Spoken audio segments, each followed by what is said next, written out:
Reciban un cordial saludo nuevamente en Diálogos con Lorena Bernal.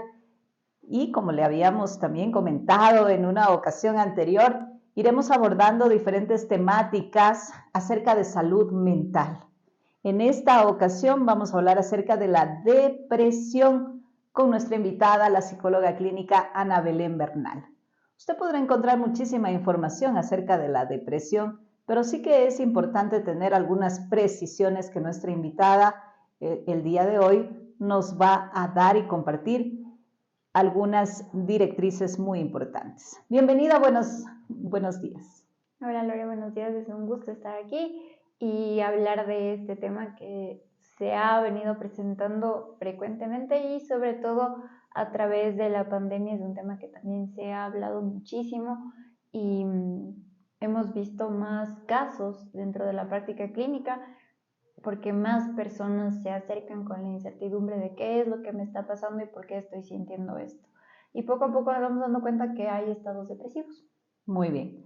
Ahora, depresión es igual a una tristeza profunda. De hecho, la depresión, el significado es una tristeza profunda.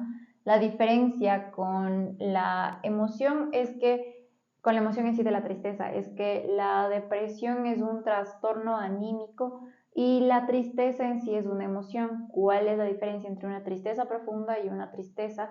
La tristeza, así como el enojo, la alegría, el miedo, el asco, son nuestras emociones básicas.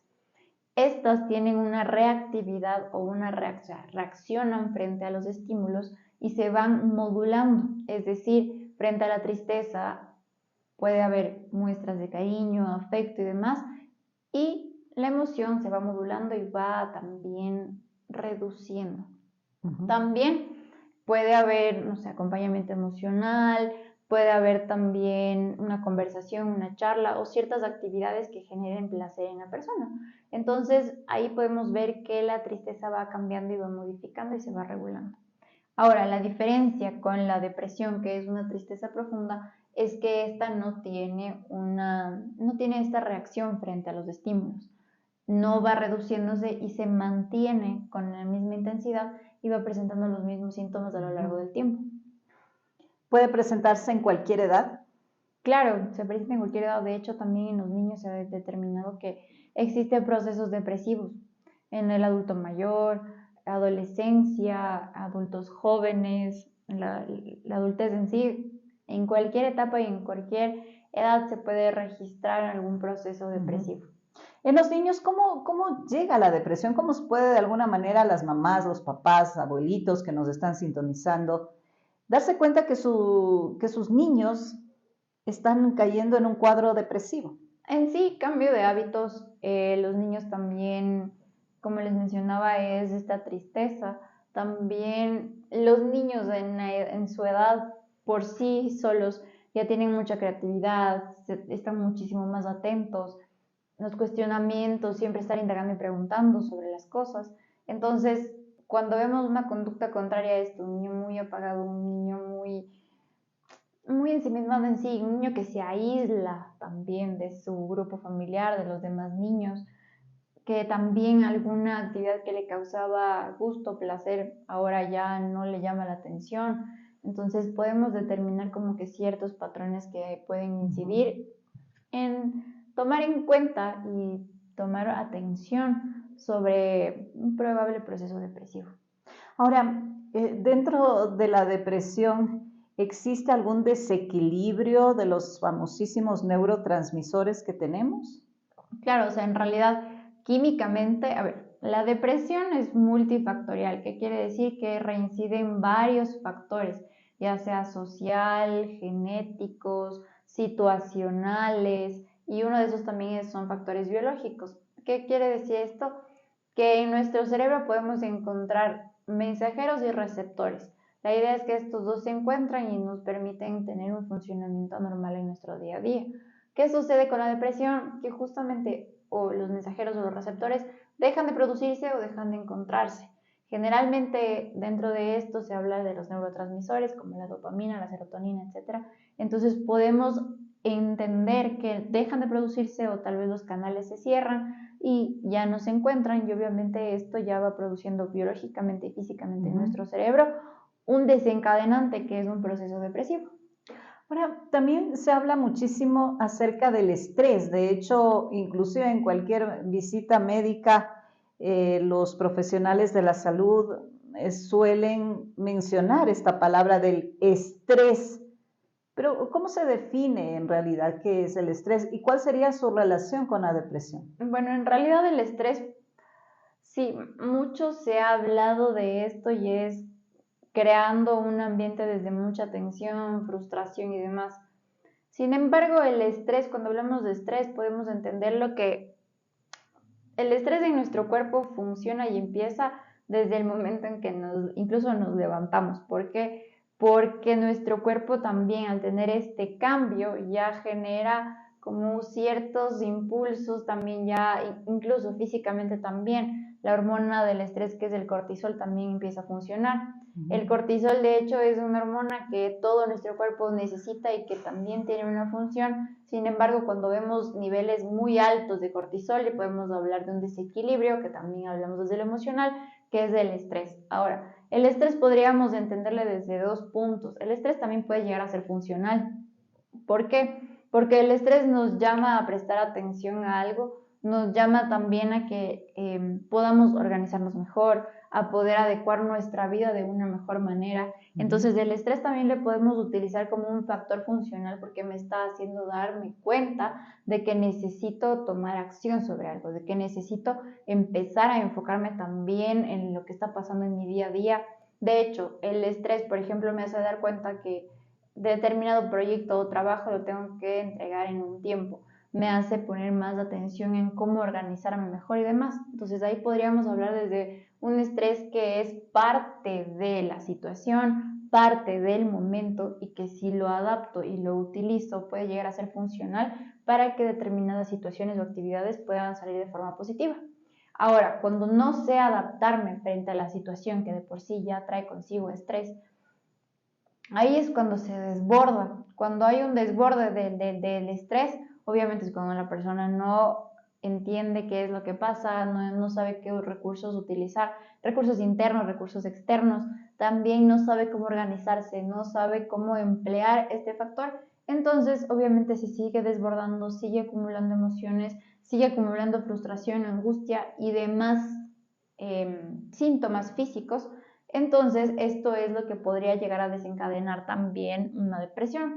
La depresión en sí podemos ver biológicamente también, si una persona que tiene estrés no come, no duerme, el no dormir, el no comer de forma adecuada, por ser también parte del funcionamiento del individuo, ya puede desencadenar en depresión. ¿Por qué? Porque el no dormir a horas adecuadas en calidad y en cantidad del sueño puede desencadenar depresión. De hecho, se habla sobre nuestro ritmo circadiano y eso significa que en las noches, cuando dormimos, tenemos una ventana de tiempo en donde tenemos una glándula que es la hipófisis. Esta glándula funciona de manera adecuada y justamente en las noches y regula muchos aspectos biológicos y físicos de nuestro cuerpo, intercambio celular, la función de nuestros órganos y también de manera en nuestro cerebro, de manera cognitiva, memoria, atención, lenguaje, funciones ejecutivas. También en nuestro cerebro podemos encontrar una parte de nuestras emociones. Entonces, regula todo esto y si yo no duermo en calidad y en cantidad de tiempo, puedo tener un desequilibrio también en mis emociones, aparte de físico, hormonal, etc.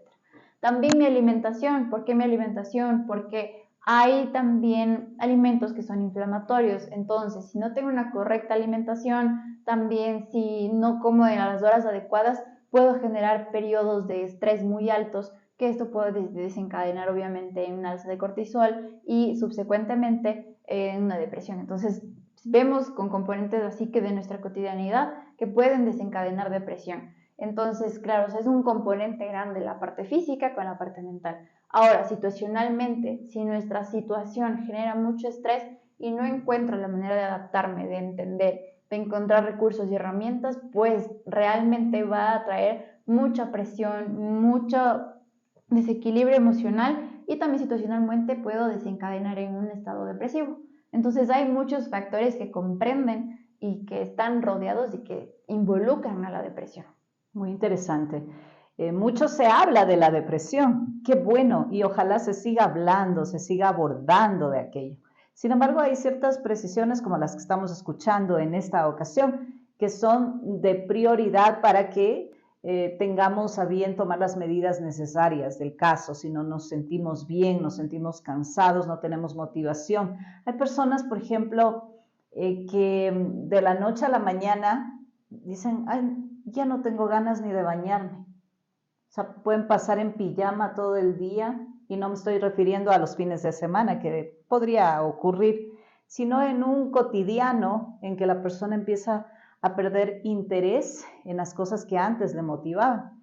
También escuchábamos de nuestra profesional Ana Belén Bernal, que decía, por ejemplo, que tenemos el cortisol y que este es el que nos anima de alguna manera a hacer nuestras actividades, es como un impulso que tenemos. Sin embargo, cuando este cortisol se eleva en demasía, puede traernos muchas complicaciones. La pregunta también sería, ¿por qué se eleva? Bueno, el cortisol se eleva, bueno, en el día a día porque es parte del proceso que tenemos y de hecho el cortisol también funciona en ciertos estados biológicos de nuestro cuerpo. Y todos, de hecho, tenemos un cierto nivel de cortisol y el cortisol es necesario para el funcionamiento de nuestros fisiológico, de nuestros órganos y demás. Ahora, cuando hay un exceso y se eleva muchísimo, podríamos estar hablando justamente de situaciones que desencadenan lo que se eleva. Obviamente siempre es importante tener en cuenta que hay que descartar cualquier situación física de por sí, alguna enfermedad o algo, entonces el contacto también desde la parte médica es importantísima. Ahora desde situaciones, como mencionábamos, momentos que son muy estresantes, también el cortisol puede elevarse porque aquí añadimos un poquito el hecho de como un estado de alerta o de alarma, porque obviamente le hace que la persona tome en cuenta que probablemente puede estar atravesando una situación difícil, complicada, donde se ve en peligro su salud física y su salud mental.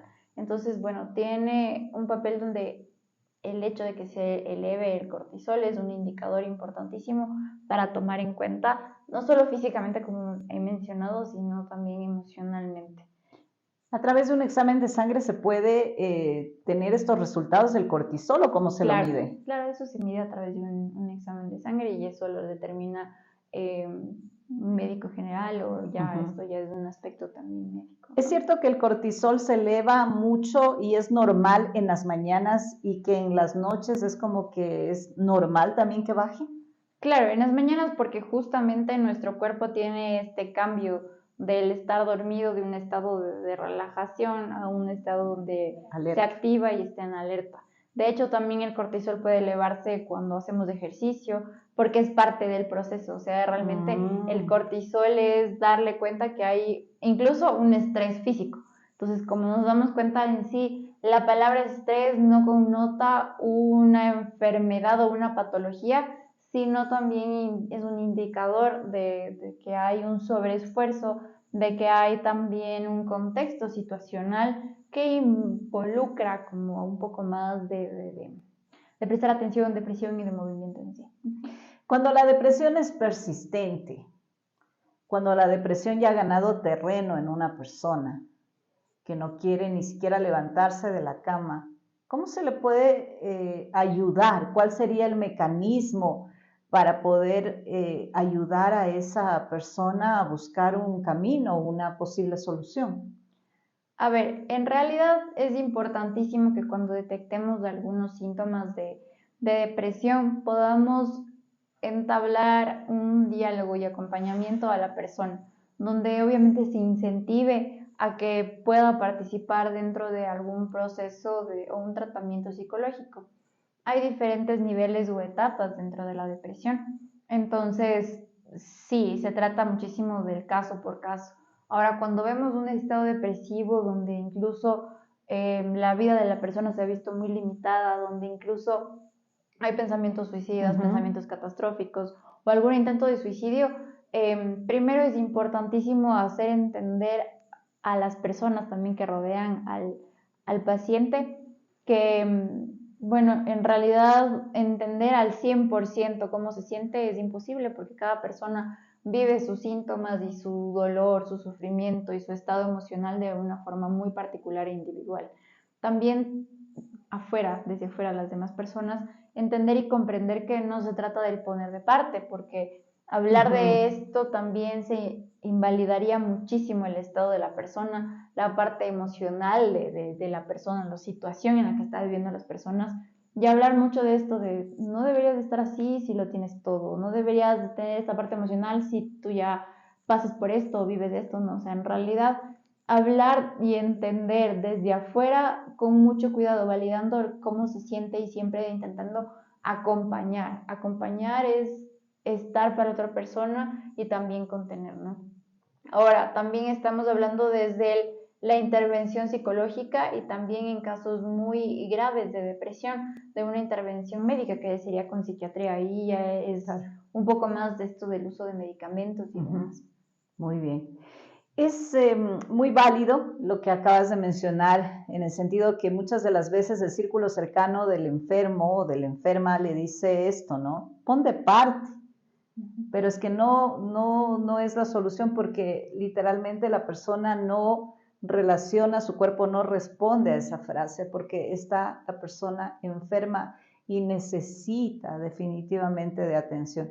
Quiere decir entonces que puede llegar a ser el resultado, más bien el tratamiento, una combinación tanto del apoyo terapéutico psicológico, claro, como también del profesional de psiquiatría.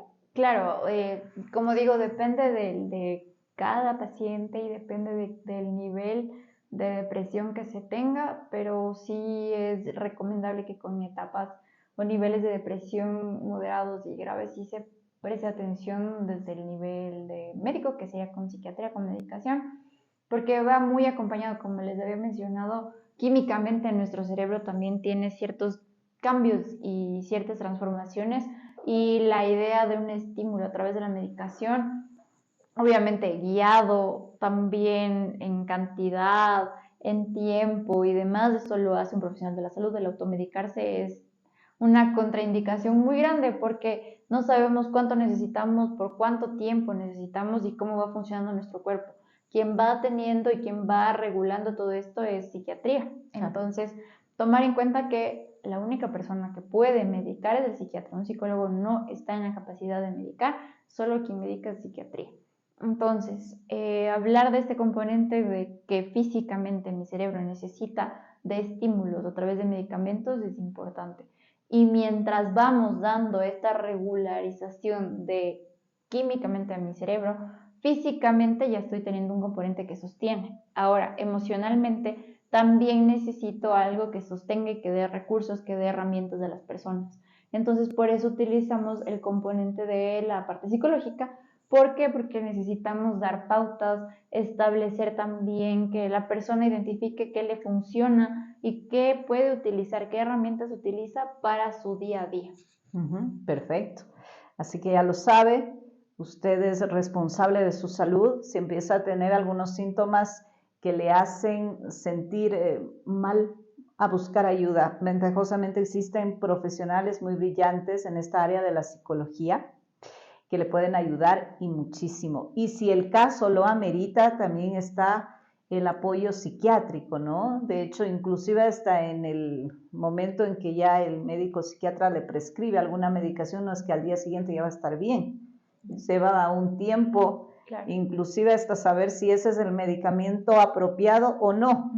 Entonces, es una cuestión de tiempo, es una cuestión de paciencia, pero como bien decía también Ana Belén, es que importante si existen indicios, por ejemplo, de una persona con depresión, con intentos suicidas, que nunca estén solas las personas, no pueden estar solas, siempre deben tener un acompañamiento para evitar desenlaces fatales, porque lamentablemente esto se ha dado y mucho.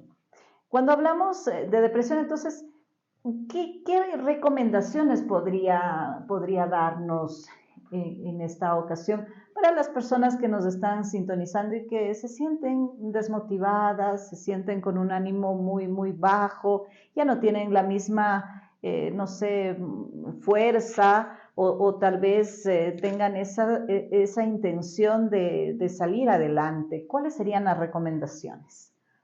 En primer lugar, si es que Bueno, igual no solamente acudir a un profesional de la salud mental porque ya me siento mal. O sea, de hecho, es una manera preventiva también del cuidar de nuestra salud mental. Estar acompañado de este proceso, como bien decimos, es un proceso y tiene etapas. Y de hecho, el conocernos, el saber cómo expresar mis emociones, el saber cómo comunicar lo que siento, el saber expresar qué es lo que me pasa, ayuda muchísimo para evitar este desencadenante de. Entonces, es una manera preventiva también.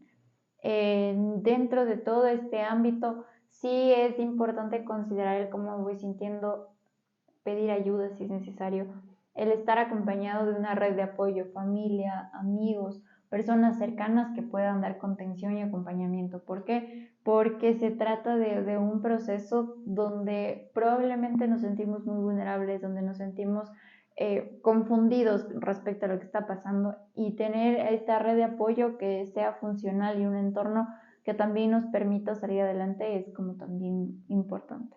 El dormir, la alimentación, alguna actividad física también ayuda muchísimo. Como les mencionaba, eso ya viene de el caso por caso, cómo vamos implementando nuevos hábitos, nuevas estrategias también para el poder sobrellevar las situaciones en las que nos encontremos.